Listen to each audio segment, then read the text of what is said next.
So when you're shipping goods from inventory, pretty much everything happens from the sales order side. So I'm just going to create a new sales order.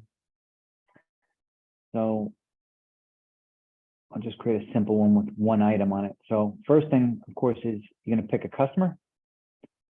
So let's say I pick this customer, Three Brothers. And then as we know, the screen flashes, sort of fills in the details that it knows about that customer. I'm going to pick an item, and I'll pick an item that I know we have in inventory, which is this. Which, by the way, once you select the item, this icon appears and just kind of gives you an idea of what you already have in stock. So I'm going to create an order for something less than we have in stock. Let's say we do 100 pieces. Then this is going to be kind of dependent on your settings, whether or not the system automatically issues orders for you, or if you do it manually. In my case, I have mine set up so the orders get issued automatically, so I can allocate from inventory right away.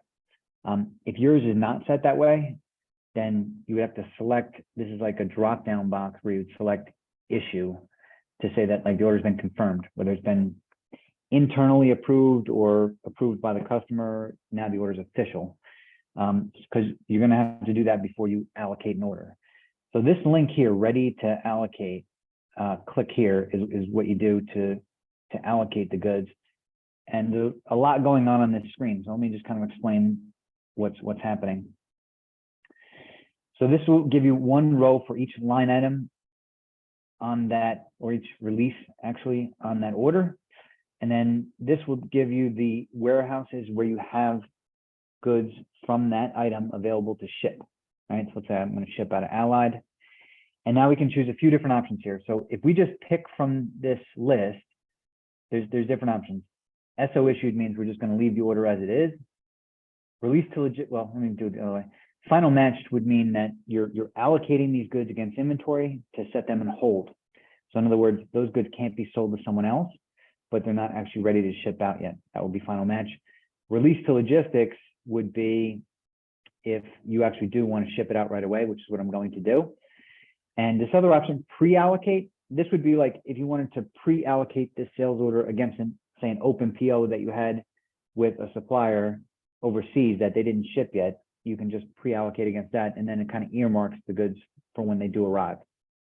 But in this case, I'm going to go ahead and set a release to logistics. Now, assuming that you're shipping based on FIFO, the system is just going to grab the oldest inventory in stock when you click done here. There is another option I'll just bring up, which is if you wanted to grab specific inventory, like a specific lot or a specific venture, you can click into the details there, and it brings up all the actual ventures that exist in inventory, and I can just pull from the most recent, which, by the way, this also gives you inventory that has not actually been received yet.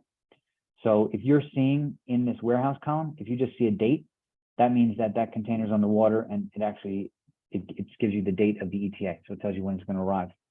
So yeah, that's the other thing. I could choose specifically from one of these, which in this case I'll do, sure. But as I said, you don't have to do that. You can just, if you just choose release to logistics from this menu item and don't click the show details, then it'll just grab based on the oldest inventory in stock. All right, so I'm going to click the done button. That does the allocation. And then again, this is a setting, but by default, this is going to, if that box is checked, it's going to create a delivery for any of the goods which you said are ready or released to logistics. It'll add all those releases into that delivery, and then you can access that delivery right from here. So I just click view delivery. And then this brings me into the delivery information area. There's some different things that we can do here. We can put some notes on this. Notes would be here, different dates. You can specify if it's third-party trucking, you can specify the freight carrier who's going to be doing the delivery.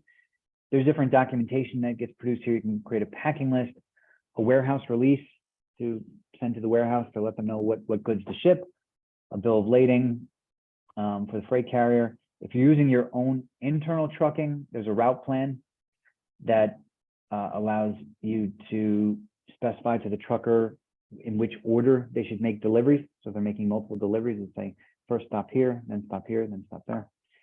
And then you can also upload and attach documentation, like let's say you have a signed bill of lading received back or proof of delivery of some kind, you can upload and attach that just so you keep all the documents in one place. But the last bit in actually shipping the goods out is just to specify a date shipped.